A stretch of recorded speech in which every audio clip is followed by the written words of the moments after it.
Welcome to the newest episode of Beatin' and Bangin'. I'm your host, Kyle Dalton. In today's video, we have multiple stories lingering over from Mexico like a bad illness, pun intended, including a couple stories from one driver and one team member on how numerous folks got sick. Plus, we have an update to the story on Ricky Stenhouse Jr. spotter Tab Boyd, who, like Carson Hocevar, offered up some harsh criticism of Mexico last weekend before he deleted his X account. Corey LaJoie seemed to hint at what happened this week on his podcast, which prompted fans to respond on social media, which then prompted Boyd's wife to fire off numerous responses to the incident. I have some of her spicy interactions with the fans. But the story doesn't end there, as yesterday Hayek Motorsports made an update to the number 47 team roster. And we're going to look forward to this weekend's races at Pocono. And I'm going to talk to you about the in-season tournament challenge and the way the current seedings are falling into place after the first two races. Plus, we'll look at average starting and finishing positions of the 36 Cup Series drivers at Pocono and the previous three races at the track in the Gen 7 car. And we'll wrap up with our fun facts and figures. However, before we get to that, let's go back to yesterday and an appearance by Noah Gragson on Sirius XM NASCAR radio, where he talked about his experience south of the border. It's been tough. It's been a tough week. Had an incredible time down in Mexico City. Just a beautiful city, awesome people, a great time down there in the racetrack was state of the art. So had a lot of fun. Big shout out to NASCAR. Big shout out to everybody that was involved to get not only NASCAR there, but all the drivers, the teams, everybody involved down in Mexico to get us all there. It was an incredible experience. I had a great time, and I did get a little Montezuma's revenge, however you say it, Montezuma's revenge, and it has not been good the last 4 days. But other than that, it's been great. Did you drink the tap water? You can't, buddy. No, I was joking about drinking the tap water, but I did. Okay. I did do something. I brushed my teeth with the tap water, but we were in a nice hotel. A bunch of other guys got sick too, so it might just be being out of the country for the first time in a while and getting used to things, maybe. He said a bunch of other guys got sick as well, which takes us to the comments of Ty Gibbs crew chief Tyler Allen. So it for the most part felt like a regular week. I know there's a few of us, me included, that were nursing some illness post-race, but I think everyone's kind of through it, and we're ready to go to Pocono. So clearly, as Joey Logano said earlier this week on his Behind the Wheel segment on Sirius XM NASCAR Radio, which I talked about in Wednesday's video, this is what he was talking about, how multiple other drivers were not feeling so hot on Sunday. Now, moving on from the sickness part to the other big story that came out of Mexico, and that was Carson Hocevar and Ricky Stenhouse Jr. spotter Tab Boyd and their critical remarks of the country. If you'll recall, Boyd said this in a post on X, quote, "I am ready to go home. Screw this place. People can talk it up all they want. Can't even walk out the front door of the hotel without getting hustled and money snatched in less than 5 minutes. Good area, my ass," end quote. And as I mentioned on Monday, Boyd deleted his account after that. Well, on this week's Stacking Pennies podcast, Corey LaJoie talked about his Mexico trip, and at the very end of the podcast, brought up a specific story that I wanted you to hear. What really makes me scratch my head or grinds my gears is when competitors within the league criticize or are in that group of people that kind of want to see like an experiment or adventure fail. But they lose sight of, if the sport succeeds, inherently the teams succeed, inherently the employees of said teams also succeed. So I don't know why it's just so hard to grab the rope and pull that in the same direction. Yeah, I'm not sure.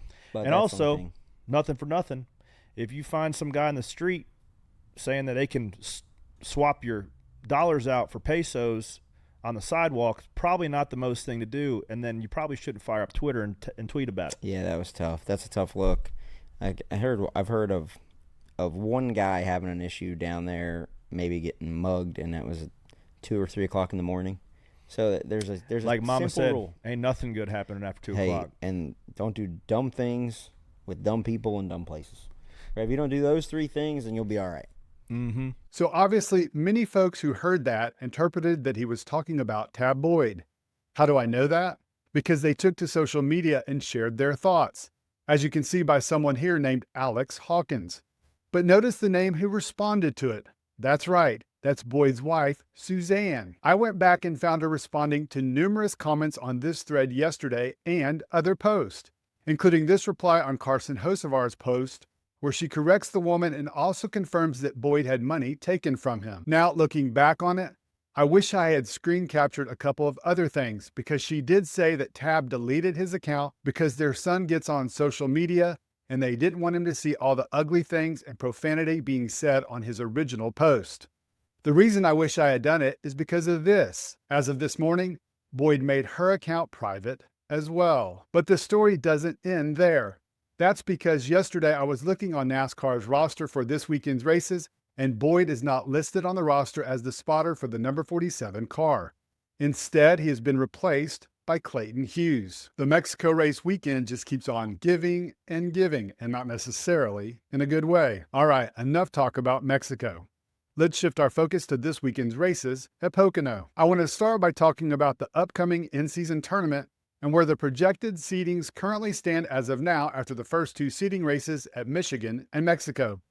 Interestingly, even after missing Sunday's race, Denny Hamlin is still seeded number 1, mainly because Shane van Gisbergen was outside of the top 32 before Michigan, so his win did nothing for him because he's not eligible to participate. And as you can see here, Chris Buescher is projected to be second with his second place result at Michigan, followed by his 10th in Mexico. Christopher Bell is projected at third, followed by Ty Gibbs. So 3 in the top 4 are from JGR. The first one from Hendrick Motorsports is Chase Elliott, coming in at projected number 5, followed by Bubba Wallace. There's another HMS car with Alex Bowman, Michael McDowell, and a third Hendrick car with Kyle Larson, and Ross Chastain wraps up the top 10. But this is like the NCAA tournament, and number 1 faces 32, and 2 faces 31, and so on. Now this could all change, but take a look at the number 1 versus number 32 seed as of right now. That's right, Denny Hamlin versus Carson Hocevar. That would be a great first-round matchup. Others of interest would be the number 2, Chris Buescher, versus the number 31, the aforementioned Noah Gragson. And moving a little further down, Bubba Wallace would face Joey Logano. Now again, we still have another race this weekend at Pocono that will likely stir these up, but it is fun to imagine these drivers battling against each other head-to-head. I'm betting after the Tricky Triangle, we'll still have some pretty intriguing matchups. Speaking of the Tricky Triangle, let's talk about average starting and finishing positions for this weekend's Cup race based on their last 3 races on the 2.5-mile track in the Gen 7 car. And there's a clear favorite when it comes to average finishing position, and that's Tyler Reddick at 3.3. The 2311 racing driver has a pair of runner-up results there in 2022 and 2023, and a 6th place there last year. Chase Elliott has a strong AFP as well at 6.7, with his win in 2022 his best finish, followed by a 10th and 9th place, respectively, over the last 2 years. Christopher Bell is 4th at 7.3 and is followed by Bubba Wallace at 9.7. William Byron is 5th at 10 even. Rounding out the top 10 are Eric Jones, Brad Keselowski, and then Alex Bowman, Denny Hamlin, and Kyle Larson are all tied at 12.7. Moving down to see who has struggled in Pennsylvania, and it's not good news for you Kyle Busch fans. He's got an AFP of 29.7 with his disqualification in 2022 after he finished second, followed by 21st in 2023 and 32nd last year. And finally, let's wrap up today's episode with some fun facts and figures from the Tricky Triangle. This weekend marks the 92nd running of a NASCAR Cup Series race at Pocono Raceway from 1974 to 2025. Denny Hamlin's 7 wins at Pocono are the most all time. Denny Hamlin has more wins at Pocono than any other track. Sticking with Hamlin, he ended a 406 race streak of consecutive starts after missing Mexico City. 4 organizations won the last 10 Pocono races. Joe Gibbs Racing with 6 wins, including 3 by Denny, Hendrick Motorsports with 2, Stewart-Haas Racing and Team Penske with 1 each. Last year's Pocono race had only 24 cars running at the finish, the fewest for a Pocono race since June 1993. Chase Elliott leads all drivers in points earned at Pocono in the Gen 7 car. William Byron's average finish of 9.36 at Pocono is the best all time. And lastly, a really interesting stat, there was a caution in the first 15 laps in each of the last 7 Pocono races. All right, guys, that's a wrap on today's episode. We hit on multiple topics, and I want to hear what you thought about them. First, what do you think about Tab Boyd's situation? Starting with the remarks from Corey LaJoie. which most interpreted as referencing what happened to the spotter.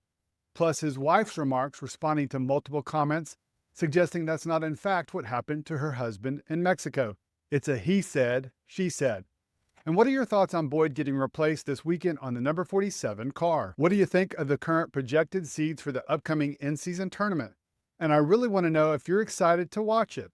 I know I am, because it adds a whole new element of drama to the race. And finally, let me know what you thought about this week's fun facts and figures. Thanks again for checking out the latest episode and supporting the channel. I really appreciate it.